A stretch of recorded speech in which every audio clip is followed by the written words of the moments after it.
नमस्ते मित्रों, मैं हूँ वैद्य जनिशा। आप सबका हमारी YouTube चैनल पे स्वागत है। आज हम बात करने वाले हैं वर्षा ऋतुचर्या के बारे में। वर्षा ऋतु यानी मानसून, बारिश का मौसम।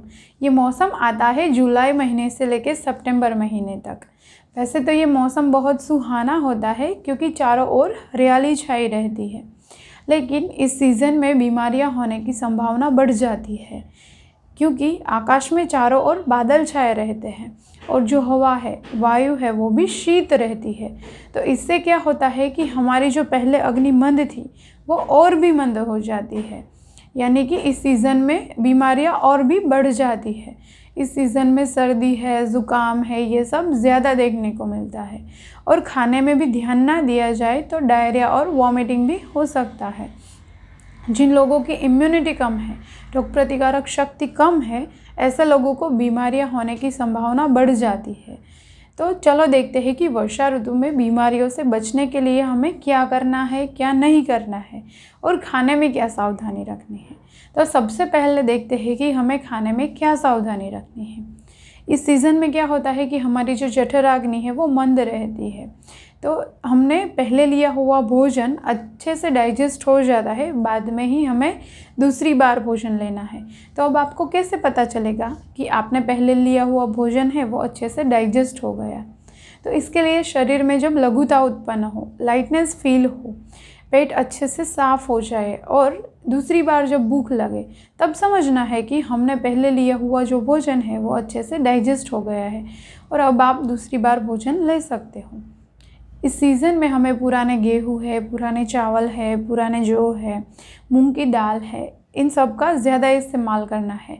पुराना यानी कि 1 साल पहले का जो भी धान्य है, इसका इस्तेमाल करना है। इस सीज़न में एक बात ध्यान में रखनी है कि हरे पत्ते वाली जो भी सब्जियां है वो हमें कम से कम मात्रा में लेनी है। और अगर आप इसे लेना भी चाहते हो तो पहले पानी में उबाल लें, बाद में उसे घी या तो फिर तेल में पका के लें, ताकि वो डाइजेशन के लिए लघु हो जाए, पचने के लिए लघु हो जाए।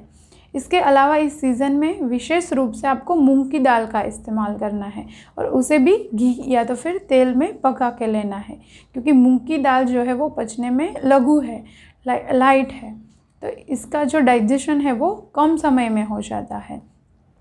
इस सीज़न में हमें और एक बात ध्यान में रखनी है कि इस सीज़न में शरीर में जो वात है उसकी वृद्धि होती है, तो हमें स्निग्ध भोजन लेना है, क्योंकि वात का एक गुण है रुक्ष गुण और इसको कम करने के लिए स्निग्ध भोजन लेना है।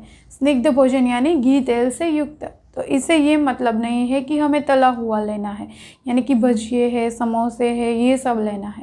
लेकिन स्निग्ध का मतलब है कि हम जो रोटी ले रहे हैं तो उस पर लगाने के लिए, दाल का तड़का लगाने में या तो फिर सब्ज़ी बनाने में घी या तो तेल का इस्तेमाल करना है, क्योंकि घी जो है वो अग्निदीपन का काम करता है और तेल को परम वातशामक बोला गया है।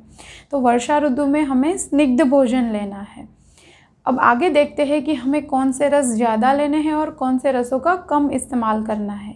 तो वात को कम करने वाले यानी वातशामक जो भी रस है, यानी कि मीठा है, खट्टा है और नमकीन है, तो इसका हमें विशेष रूप से प्रयोग करना है। और वात को बढ़ाने वाले जो भी रस है, यानी कि तीखा है, कड़वा है और कसेला है, तो इसका हमें कम से कम मात्रा में इस्तेमाल करना है। पीने में भी हम जो पानी ले रहे हैं उसे उबाल के फिर बाद में ठंडा किया हुआ लेना है, या फिर आप पानी में शहद मिला के ले सकते हो, लेकिन शहद को कभी गैस पे गर्म नहीं करना है, यानी कि पहले पानी में शहद मिला के बाद में उसे गैस पे कभी नहीं रखना है, क्योंकि ऐसा करने से शहद के जो गुण है वो विष के समान हो जाते हैं। तो शहद को कभी गर्म नहीं करना है। इस सीज़न में ज़्यादा फेस्टिवल्स आते हैं, इसका भी साइंटिफिक रीज़न है, क्योंकि इस सीज़न में हमारी जो अग्नि है वो मंद रहती है। तो जब भी आप उपवास कर रहे हो तब खाने में जो भी चीज़ लघु है इसका इस्तेमाल करना है।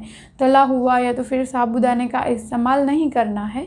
उपवास में आप फ्रूट्स ले सकते हो, तला हुआ हमें बिल्कुल नहीं लेना है। आगे हम देखते हैं कि वर्षा ऋतु में हमें कौन सा पंचकर्म करवाना है। तो वर्षा ऋतु में क्या होता है कि शरीर में वात की वृद्धि होती है और वात को शरीर से बाहर निकालने के लिए बस्ती कर्म बताया गया है। तो वर्षा ऋतु में बस्ती कर्म करवाना है।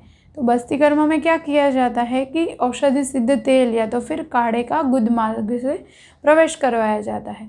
तो इससे क्या होता है कि शरीर में जो भी बढ़ा हुआ वात है वो शरीर से बाहर निकलता है। तो बस्ती कर्म के लिए आप अपने नज़दीकी आयुर्वेदिक सेंटर पे जा सकते हो। इसके अलावा इस सीज़न में अभ्यंग यानी मसाज करने के बारे में बताया गया है, क्योंकि अभ्यंग जो है वो वात शामक है, वात को कम करता है। तो इस सीज़न में आपको तिल के तेल से या तो फिर औषधि सिद्ध तेल से अभ्यंग करना है। आगे हम देखते हैं कि इस सीज़न में हमें और क्या क्या बातें ध्यान में रखनी है। तो इस सीज़न में हमें ज़्यादा श्रम नहीं करना है, व्यायाम नहीं करना है। इस सीज़न में दिन में सोना भी मना है और डायरेक्टली एसी या तो फिर कूलर की हवा में नहीं जाना है। तो इस तरह आप वर्षा ऋतुचर्या को फॉलो करके हेल्दी रह सकते हो। अगर आपको हमारी आज की ये वीडियो अच्छी लगी है तो इसे लाइक कीजिए, शेयर कीजिए और हमारी चैनल को सब्सक्राइब कीजिए। Stay healthy and happy with Ayurveda. Thank you.